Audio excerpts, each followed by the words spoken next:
Do you remember in 2022 when two tech bros bought the domain knitting.com for $80,000 and thought they were going to disrupt the knitting space? Their plan was to flip the domain into $1 million business because all knitting needs is a pivot and a subscription model. You see, these two were going to swoop in and do a capitalism on knitting.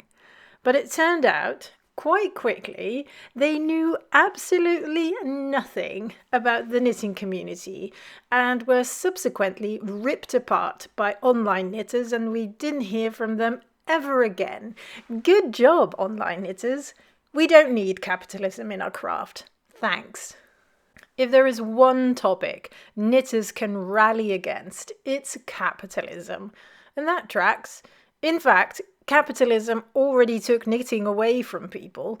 With the onset of industrialization, knitting moved out of homes and into factories.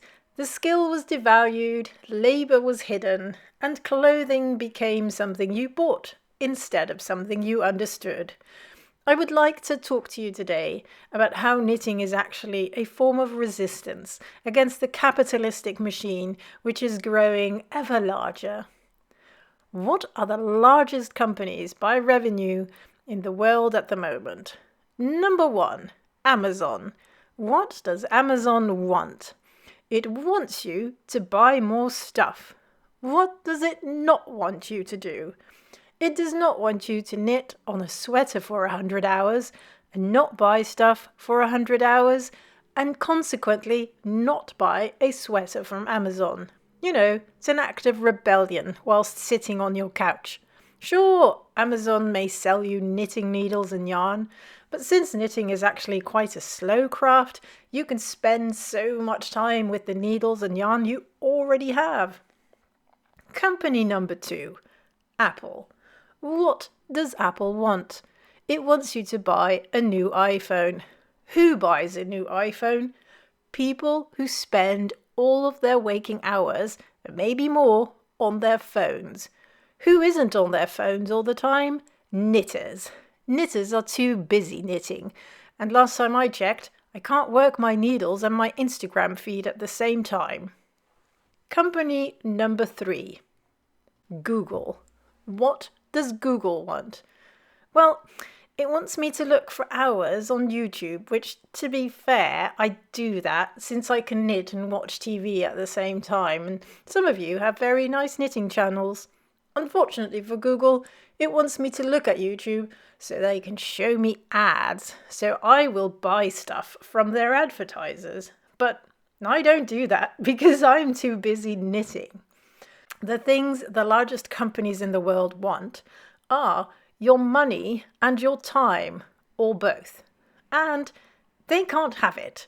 I'm too busy knitting and I need that money for Cardiff cashmere. Thank you very much. Capitalism has always thrived by the devaluation of labour, obscuring how things like clothes are made, for example. We start to believe that $40 or pounds or euros, whatever your monetary thing is, for a sweater is expensive. Everything must be cheaper, cheaper, cheaper. We must buy more, more, more, and it should also be super fast. Next day delivery, same day delivery, delivery before you can wink. Pushing AI down our throats at every turn makes this so much worse, by the way. Need text for an email? AI can do it really fast. Need a logo? AI can do it really fast. Need a commercial? AI can do it really fast. You know what's not really fast? Knitting. And capitalism hates that. And then one day, you knit your own sweater. And it takes ages. And you start to think about how things are made and why they are so cheap. And at the end of the line, who is really paying for those cheap items of clothing? And it affects everybody. Because even if you are the most ecological, circular girly in the world, and you like thrifting clothes, this is something that is becoming harder and harder. Cheap Temu clothing that was bought without a second thought is also dumped without a second thought to a thrift store, often worn only once or twice or never. Gone are the days where you could casually run into some great quality items on a regular basis. Sure, they pop up occasionally, but you have to wade through so much crap to get there. It's a real shame. Capitalism also makes people crave the latest and greatest and newest with the rise of fast fashion, changing what's on offer every week. Knitters can't and won't keep up with that. You can't knit a new sweater every week. Your hands will fall off your body, which would make it very hard to knit. Having new stuff available also reduces the need for durability and repair. Why do I want to repair that cardigan when a button has fallen off, when it's so last week and a new cardigan is already available for purchase and for very cheap?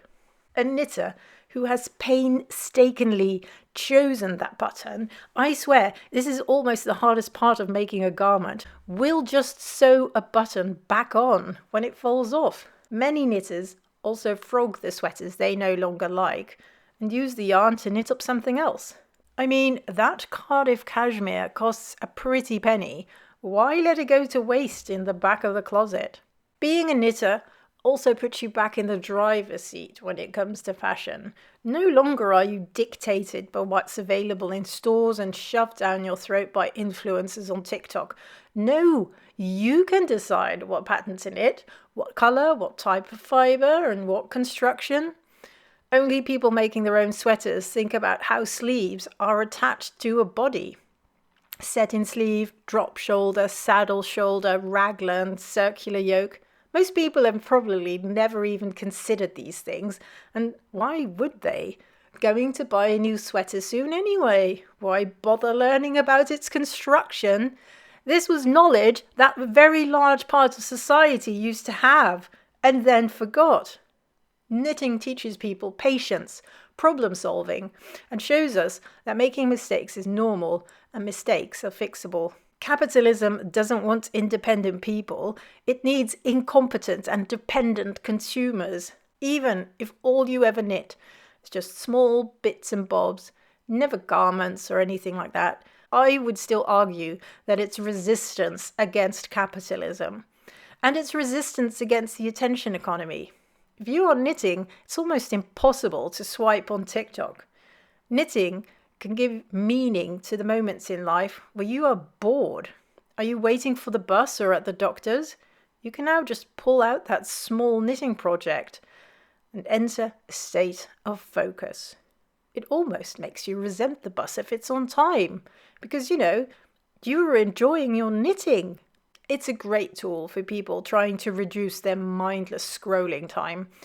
You're back in control of what you do with your time, not some algorithm that is 100% designed to time suck you into oblivion.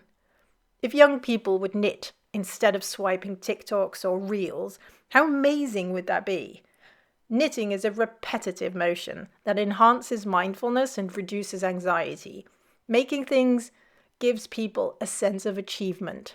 Knitting groups can increase the sense of community. And this is something that capitalism does not want.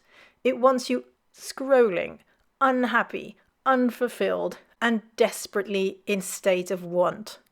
And everybody knows that the pastel-coloured Le Creuset pan will not fill up your emptiness, but we try anyway, don't we? Because it looked so nice in the kitchen of that one girl on Instagram. I'm not saying knit your own casserole pot. I am saying maybe put your phone down for a few hours and cast on some stitches. Ignore the stuff that these companies are trying to sell you and reclaim the time that these companies are trying to steal from you. A couple of years ago, my mother died, and she died quite young. And that has really hammered down that, no, we don't have forever. The time we have is precious, and no, I don't want to spend all of that time scrolling on my phone.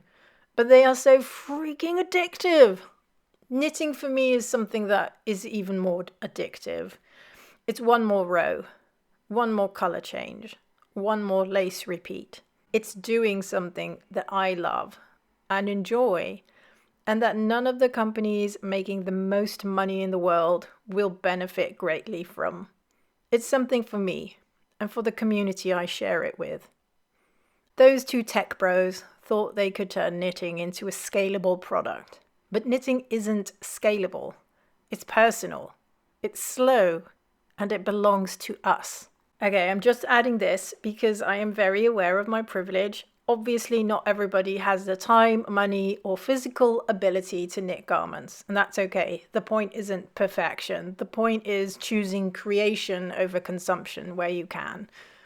Also, in this video, I use the word knitting, which could very well be replaced by crochet. It's just that I am a knitter, so that's the word I'm using. Thank you so much for watching, and I'll see you again next time. Bye.